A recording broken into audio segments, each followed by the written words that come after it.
Hey, can everyone hear me? Yes, I can detect that you can. Okay, thanks for waking everyone up after lunch. That's pretty important.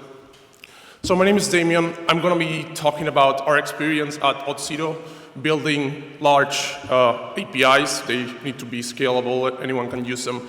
Before we get started, I want to kind of get something important out of the way.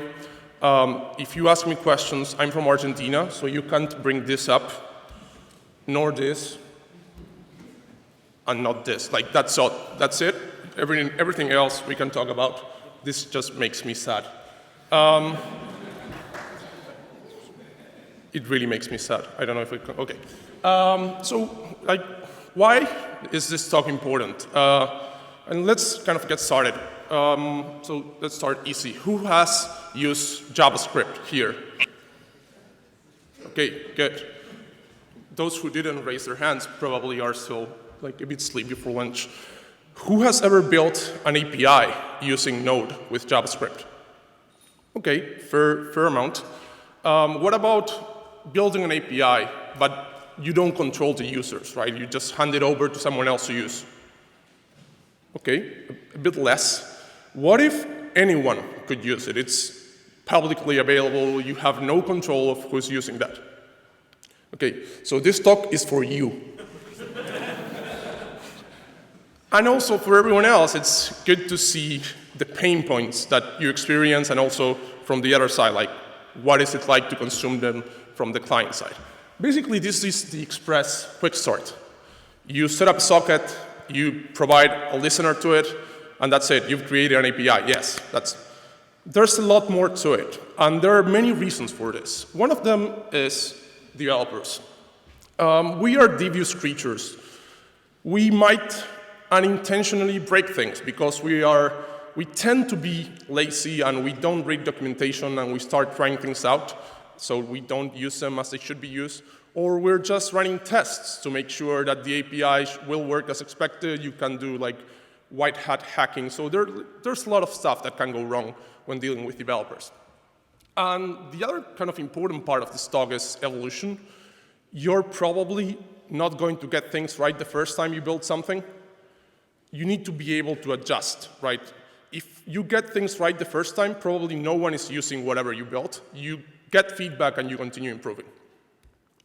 So I'm going to go over some pillars of what our APIs look like and these concepts that we're trying to bring everywhere because of the pain points that we've had. And the first one is validation. So who here validates all their input? This is being videotaped. So we all do, and it's important. Why is it important? Let's look at an example. SDK's API, we have enable true in one of them, right? So we checked our database at some point, and we had enabled one. So it's OK. Like, things started getting weirder. And at this point, it was like, that clearly isn't what the person that was using it expected it to be. You just, like, nothing that you can do about it. But you have to support it, right? Because like they're your first customers, and like you either have to make the change or have to start supporting strings. So like lots of stuff there.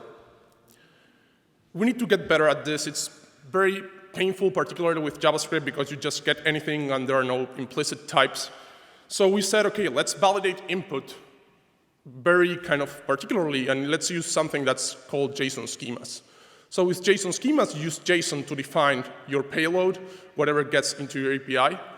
And you can say, OK, enable is of type Boolean. If it's not, I reject it. That's it. I would have avoided everything else. Why do we use JSON schemas instead of something like a library?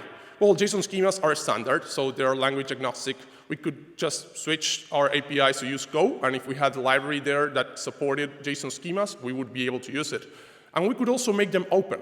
Everyone would understand them because they are kind of part of the standard. You don't need to learn a language or a specific library to understand how we do validation. Another really important thing is thinking about your audience when building something like this, because you can't sit next to each person that's going to be using whatever you're building and tell them, hey, this is how you do it. So you have to educate them through kind of automation, right? And a good way of doing this is providing error codes that are according to your user base. So for example, if you're building something like an e-commerce site, it's highly likely that not all of your users are technical. It's a probability.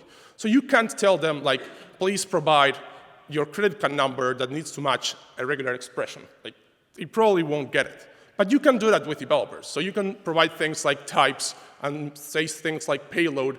And also a very important thing is to provide error codes, because we can consume those as a developer and say, okay, if this error code comes in the client, I can do something particular.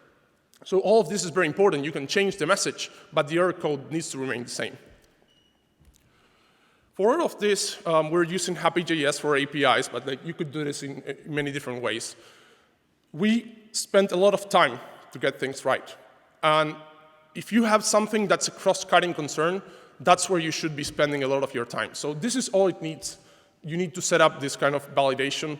You just go and create schemas for your errors, you create a reporter, and that's it. Like, all of this is open source. There are links for this at the end.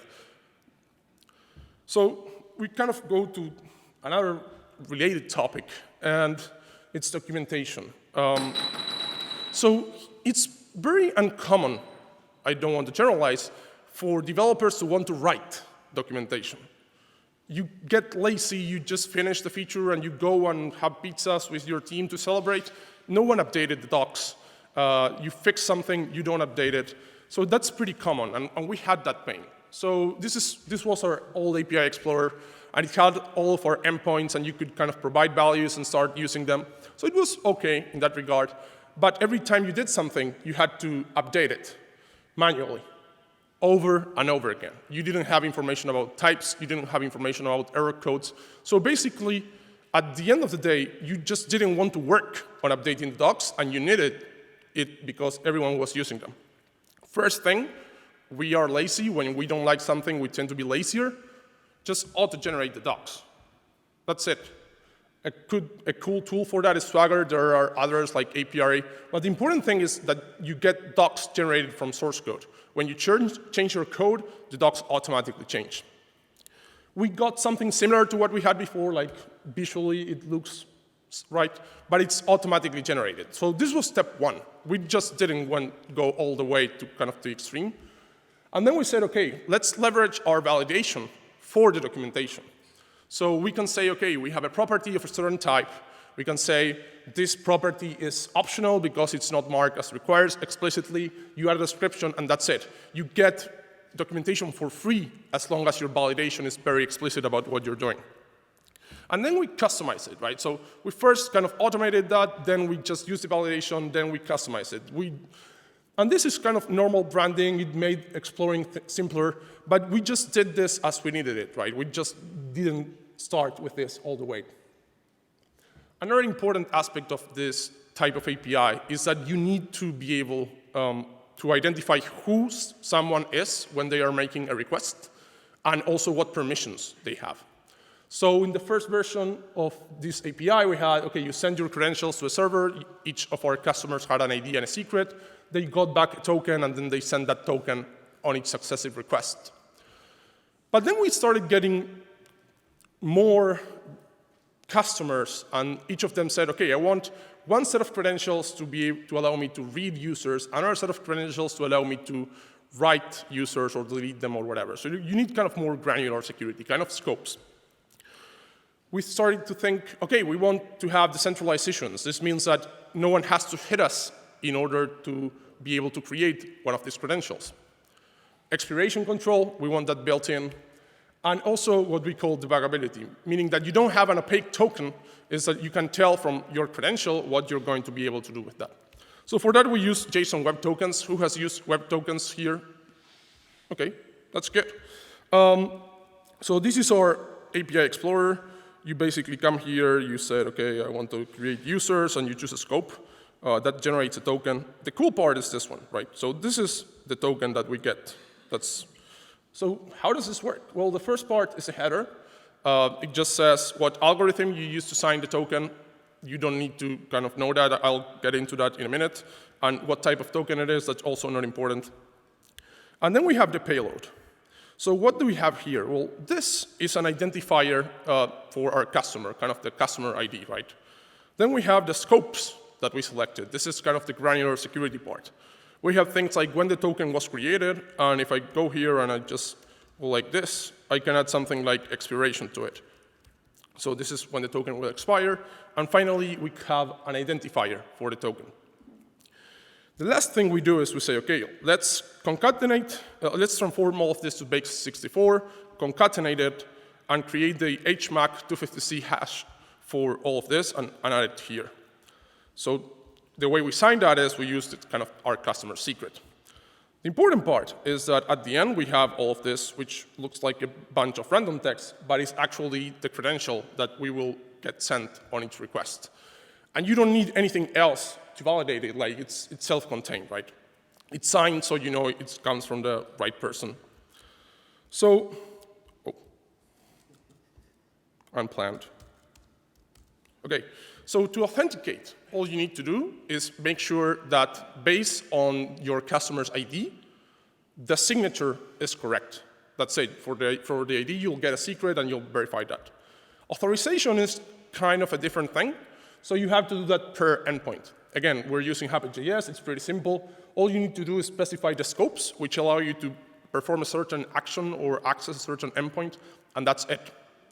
You don't need to do anything else. It's pretty declarative, and you get kind of predefined and specific scopes for this. One last thing that is important is blacklisting or revoking credentials. Again, this is being videotaped. Who has ever uploaded their credentials to GitHub? It's OK, you shouldn't raise your hands because it's bad. Well, if you have, let's say you want to revoke those, right? You just can't have them live forever. So the way we do that is, since each token has an ID, and we have the customer ID, a customer can say, I want this token revoked from me. It's no longer valid, OK? So all of these features are really important when dealing with credentials, and you have to kind of think about all of these. I got a last-minute update. This is the status of the Badgers survey. Please do vote. There are only 5 votes. It's kind of like we need more, but whatever. So stress tests, like who does stress tests to other services, to your own service? Okay, not that many people. Thank you. The problem with stress tests is that they are based on developer faith. So you have, like, if you're creating a new system and you're like unsigned long income, you have a lot of faith in what you're doing. Like, wouldn't an integer just suffice? So whenever we start to build something, we think that we are the ones that are going to get 1,000 or 100 or like tens of thousands requests per second. So we start testing all of our dependencies to make sure that they also can handle our supposed load, right? And the stress isn't kind of actual really for the server. It's for the engineers supporting that. Like, it's very easy to see why is this person who has an account, test account 1, sending 100 requests per second or something like that when they don't have a production account or any of that. But you still need to handle that because you don't want to kind of get paged whenever someone's doing something weird and have to kind of block them and stuff. So how do you do that? And this is something that people don't talk about a lot, but I think it's kind of out there in all like large APIs. And this is, well, rate limiting. You say you can't just do whatever you want with this. You have to have a specific set of attempts for a certain action, right? The way we implement that is using a token bucket algorithm. So a simple way of looking at this is each of our customers gets a bucket. And let's say they can do 10 requests per second, so each of the buckets is filled with 10 tokens. Whenever one of them does a request, we take a token from the bucket. If there are no tokens when the request comes in, then you basically can't do it. A really easy way of seeing that is this one. You have bucket for customers. It has size 10 and per second 10. I'm showing this in code because this is actually, again, open source. You can use this tool called limitd. You just set up the server, it's running, and you can do like distributed rate limiting. You don't have to worry about this. This is great, but there's kind of one more thing. You have to provide feedback to your clients about when they're likely to get blocked. So you need to include in all of your responses, not just the error ones. Hey, this is your limit. This is how many you have left, and approximately when you will have like your full bucket again. Ideally, each client would regulate themselves and avoid sending requests when they shouldn't. It won't happen, so you just, like 429, that's a good error code. People don't care about it, and no one acts on it, so just take it into account. Again, we created a plugin for this. The cool thing about this, Patoba is like bouncer in Spanish. So you basically can like use 3 lines of code, and again, you have rate limiting in your API. It should be simple. We do this in like 5 APIs internally that we have, and it's pretty useful. So I've been talking a lot about what you do with your code. But there's a really important thing that you need to do with kind of your infrastructure if you're building an API that others depend on, and this is geo-redundancy. So things happen, right? Data centers can fail. In September, I think, last year, the whole Amazon US East data center went down. It was a very sad day for a lot of people. It can happen. This could also happen, and so there's a weird theory behind that, so bear with me for a bit. Godzilla should be coming from Japan, right? So if it attacks the US, it's going to attack the West Coast. If you have all of your data centers in the West Coast, then if Godzilla comes, your service is probably going to stop working. Add something in the East Coast. So when Godzilla comes, you're going to be good. Cloud providers can fail. Azure failed at the end of 2014. It was down for I don't know how many hours in all data centers. So again, if you're building something like this, considering cloud provider redundancy is something that you might want to do. We did that. This is our setup, so I'm going to zoom in. We basically run in Amazon, in Microsoft, and we have something in Google Cloud Platform, mostly for database consensus. But basically, if the west region of Amazon goes down, we switch back to East Azure, the same thing the other way around. So how do we do this? Well, there are 2 things. One of them, you should always be monitoring your general applications and throughput and all of that. So if you're seeing weird error codes and failures to connect and a lot of things, we do that automatically. We just change the DNS entry. There are some things that we still haven't automated, so in that case, we just go and say, OK, let's do it, right? But having the ability to do this is important, and figuring out how much you need to invest at each point in time can really make or break your business. Once we're running on Azure Primary, and Azure went down, and we just switched to Amazon, and it was like everyone was happy here. Again, it's a good feeling to have, and it takes a lot of work to be able to do those things, but it might make sense for your business. The last thing I want to talk about is like change in general. I've been mentioning some things about like how we make things iterative and like we don't ship everything right the first time, and that's a good thing. But if you're going to be changing a lot, you shouldn't be making yourself slower just because you're changing and you're afraid to break things. You should figure out a way in which you can make changes and avoid breaking stuff. So a good way of doing that is with experiments. If you're like deploying something new, you can use a canary and check the error rate. If that's kind of OK, then you say, oh, it seems that nothing broke. And you can also do this with some of your features, not all of them. So we have a library called feature change. And it's based on something that GitHub created, which is for like code experiments. They use it, I think it's in Ruby. So what you can do is you can run 2 versions of your code, your current one and like the next one, which has the new features.